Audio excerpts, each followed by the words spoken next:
تو اسے اغراق کی پالیسی یا امتیاز قیمت بلحاظ مقام کہا جاتا ہے۔ انہوں نے یہ 3 طرح کے اغراق ہوتے ہیں۔ مستقل اغراق، اگر اجارہ دار زیادہ سے زیادہ منافع کمانے کی خاطر غیر ملکی منڈی میں جہاں شے کی طلب نسبتاً زیادہ لچکدار ہے، کیونکہ غیر ملکی منڈی میں تو اور بھی بہت سے ملکوں سے لوگ اپنی اشیاء لے کے آئے ہوئے ہوتے ہیں نا، اس لیے وہاں پہ زیادہ لچکدار ہوتی ہے، اس لیے وہاں پہ ان کو اپنی قیمت کو کیا کرنا پڑتا ہے، کم رکھنا پڑتا ہے طلب کو بڑھانے کے لیے۔ جبکہ ملکی منڈی میں جہاں طلب عموماً کم لچکدار ہوتی ہے، کیونکہ وہاں پہ تو صرف ایک وہی ہے، اس لیے وہ اس کی کیا قیمت وصول کر سکتا ہے، زیادہ قیمت وصول کر سکتا ہے۔ ملکی اور غیر ملکی منڈی میں علیحدہ علیحدہ منڈیاں ہوتی ہیں، بین الاقوامی سطح پر شے کے نمو البدل بھی دستیاب ہوتے ہیں، جبکہ ملکی سطح پر اسے اجارہ داری حاصل ہوتی ہے، لہٰذا اغراق کے ذریعے امتیازی قیمت کی پالیسی پر وہ عمل پیرا ہوتا ہے۔ یہ مستقل اغراق۔ دوسرا ہوتا ہے اچانک۔ بعض اوقات اجارہ دار کی پیدا کردہ شے کی رسد کے مقابلے میں طلب اچانک کم ہو جاتی ہے، یا طلب جتنی اس نے اندازے لگائے ہوتے ہیں نا کتنی طلب ہوگی، اس کے مقابلے میں رسد جو ہے وہ زیادہ پیدا ہو جاتی ہے۔ اب اس کے پاس شے کو پیدا کرنے کا ذخیرہ، یعنی شے بہت زیادہ جمع ہو جاتی ہے۔ اب اگر اجارہ دار ملک کی سطح پر تمام شے کو منڈی میں بیچنے کے لیے بھیج دے تو قیمت بہت زیادہ گر جائے گی، لہٰذا وہ اس زائد پیداواری کو کیا کرتا ہے، غیر ملکی منڈیوں میں کم قیمت پر بیچ دیتا ہے، جسے اتفاقیہ اغراق کا نام دیا جاتا ہے۔ تیسرا ہے غارت کاری اغراق۔ اغراق کی یہ پالیسی صورت اختیار کی جاتی ہے جب اجارہ دار اپنے حریفوں کو منڈی سے بھگانے اور منڈی پر اپنا مکمل قبضہ جمانے کی خاطر اپنی شے کی قیمت میں جان بوجھ کر کمی کر دیتا ہے۔ قدم عارضی طور پر اپناتا ہے، عرصہ قلیل میں وہ نقصان برداشت کر لیتا ہے، بعد میں وہ اس میں ہوتی ہے ظاہر ہے وہ قیمت میں اضافہ کر دیتا ہے، لیکن یہ نئے آنے والے کے لیے پالیسی انتہائی نقصان دہ ہو جاتی ہے، کیونکہ نئے پیدا کنندگان تو پیداواری عمل سے باہر نکال دیتے ہیں اور طویل میں شے کی زیادہ قیمت وصول کر کے اپنی من مانیاں قیمت وصول کرتے ہیں، لہٰذا اس سے مقابلے کے لیے ایک نامناسب صورتحال، لیکن یہ ایک بہت خطرناک جو ہے وہ اغراق ہوتا ہے۔ اس کے علاوہ امتیازی قیمت کی اور بھی وجوہات ہیں۔ کیا؟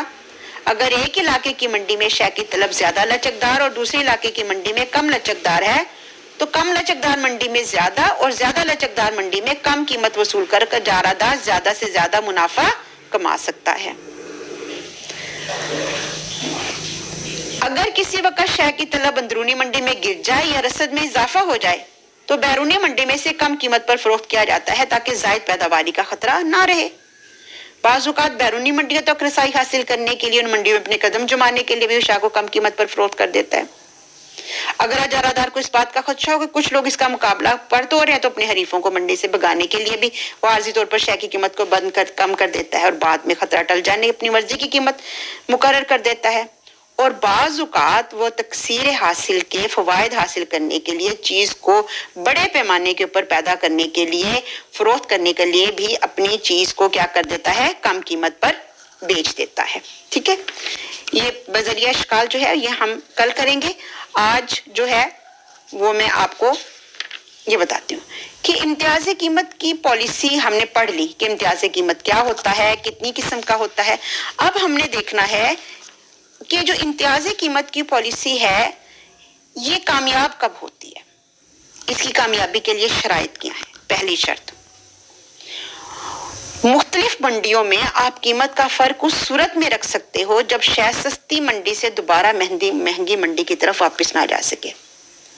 اب یہ کرنے کے لیے یعنی سستی منڈی سے جو ہے وہ جو فرمیں ہیں اپنی چیز کو مہنگی منڈی میں نہ لے کے جا سکیں۔ کیوں نہ لے کے جا سکیں اس ضمن میں؟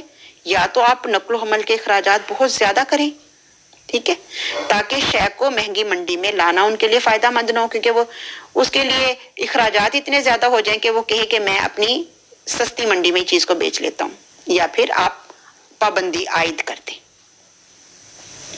تاکہ چیز سستی منڈی سے مہنگی منڈی کی طرف نہ جا سکے۔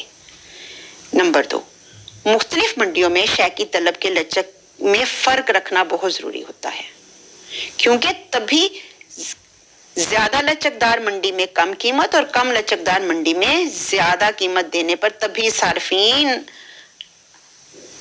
آپ جو ہے وہ راضی ہوں گے، ورنہ نہیں آپ کو دیتے وہ قیمت، یعنی کہ وہ آپ کو زیادہ قیمت دیتے نہیں ہیں پھر گاہک۔ اگر شے کو زائد استعمال میں لایا جا سکے تو ضروری استعمال کے لیے تبھی لوگ زیادہ قیمت دے سکتے ہیں، اور غیر ضروری کے لیے چلیں وہ کم قیمت بھی دے رکھتے ہیں۔ آپ کب کر سکتے ہو؟ اگر صارفین کو علم نہ ہو کہ مختلف منڈیوں میں قیمتیں ہیں، تب بھی آپ بعض خریداروں سے بعض کی زیادہ قیمت وصول کر سکتے ہو۔ جب صارفین کی مالی حیثیت اور قوت خرید میں فرق ہو تب بھی آپ شے کا امتیاز کر سکتے ہو۔ جب شے کی قیمت میں معمولی سا فرق ہو، یعنی 2-4 روپے کا، تب بھی لوگ جو ہیں وہ ایک منڈی سے دوسری منڈی میں نہیں جاتے۔ جب کچھ صارفین بہتر سمجھیں کہ میں مہنگی چیز کو، وہ خود کنسیڈر کریں کہ میں مہنگی چیز خریدنا چاہتا ہوں، تو وہ مہنگی خریدے، اور جو سستی خریدنا چاہتا ہے وہ سستی خریدے۔ جب شائع خدمت کی نوعیت اس قسم کی ہو کہ اس سے براہ راست آپ استفادہ کر سکتے ہو، جیسے میں نے آپ کو کہا کہ ریل کے، پی آئی اے کے یا ڈاکٹروں کا سے فیس کا وصول کرنا۔ اقراق کی پالیسی جب اندرونی منڈی کے مقابلے میں بیرونی منڈی میں شے کی کم قیمت ہو تو اس سے نہ صرف بیرونی منڈی تک رسائی ہوتی ہے بلکہ حریفوں کو بھی منڈی سے نکالنے کا ہوتا ہے۔ اب یہ ہے کہ امتیازی قیمت کا انحصار اس بات کے صارفین اپنی شے کی صارفین کو، کہ اجارہ دار صارفین کو کس حد تک قائل کر لیتا ہے کہ وہ اس کو زیادہ قیمت دے سکیں، یعنی یہ اس کی شرائط ہیں۔ یعنی امتیازی قیمت کی پالیسی کی کامیابی اور سودمند ہونے کے لیے یہ شرائط جب تک نہیں ہوں گی تب تک امتیازی قیمت آپ نہیں کر سکتے۔ اب امتیازی قیمت کیا اخلاقی طور کے اوپر اچھی ہے؟ کہنا اس نے کیا پالیسی بہتر بھی ہے؟ نہیں، غریبوں کو وہی چیز سستی مل جاتی ہے، امیروں کو وہی چیز مہنگی مل جاتی ہے۔ آمد و رفت کے سلسلے میں غریب درجہ دوم میں بیٹھ کے بھی سفر کر لیتا ہے اور امیر جو ہے وہ اے سی میں سفر کر لیتے ہیں۔ بجلی کے استعمال میں گھریلو صارفین میں ہر طرح کے لوگ ہوتے ہیں، اور تجارتی تو ظاہر امیر لوگ ہوتے ہیں، تو وہ زیادہ گھریلو اس لیے کم قیمت دے دیتے ہیں، اور تجارتی لوگ زیادہ قیمت دے دیتے ہیں۔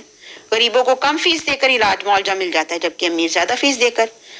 غریب طلبہ کو بھی فیس میں رعایت مل سکتی ہے، یعنی اس کے فائدے زیادہ ہیں۔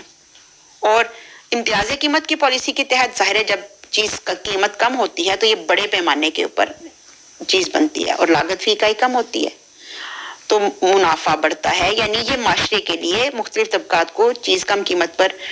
تو اب یعنی یہ ہیں جو جس میں امتیازی قیمت کی پالیسی کو سمجھتے ہیں کہ یہ پسندیدہ ہے۔ لیکن یہ غیر پسندیدہ کب ہوتی ہے؟ جب ملکی صارفین کو وہی چیز زیادہ قیمت پر اور جبکہ غیر ملکی صارفین کو وہی چیز کم قیمت پر ملے۔ اور چونکہ لاگت پیدائش برابر ہوتی ہے تو اس لیے کچھ لوگوں کو زیادہ قیمت دینی پڑے، امیر صارفین کو محض مالی ہے، تو تب آپ obviously کہہ سکتے ہیں، بس ہم کہہ سکتے ہیں کہ امتیازی قیمت کی پالیسی مکمل طور کے اوپر فائدہ مند بھی نہیں ہے اور مکمل طور پر نقصان دہ بھی نہیں ہے۔ ٹھیک ہے، تو یہ آپ کا، یہ ہمارے ابھی کوسچنز کمپلیٹ نہیں ہوئے، یہ ہم کوسچن ہمارے 5, 6 اور 8، ٹھیک ہے، لیکن ابھی ان کے آنسرز کمپلیٹ نہیں ہوئے۔ کل ہم جب انشاءاللہ اس کو چیپٹر کو کمپلیٹ کر لیں گے پھر میں آپ کو بتاؤں گی کہ کون سے کوسچنز ہمارے کمپلیٹ ہو گئے ہیں، ٹھیک ہے۔ اب دیکھیں امتیازی قیمت سے کیا مراد ہے کہ امتیازی قیمت معاشی طور پر جائز اور سماجی لحاظ سے پسندیدہ ہے۔ اب یعنی کوئی بھی ہمارے کوسچنز 5, 6 اور 8 یہ ہوں گے ہمارے انشاءاللہ تعالیٰ۔ کل جب میں اس کی امتیازی قیمت کو بذریعہ اشکال کروں گی تو آپ کا یہ کمپلیٹ ہو جائے گا، ٹھیک ہے۔ چلیں جی انشاءاللہ تعالیٰ کل جو ہے پھر اب دوبارہ جو ہے نا اس کو کر لیں گے۔ چلیں، اللہ حافظ۔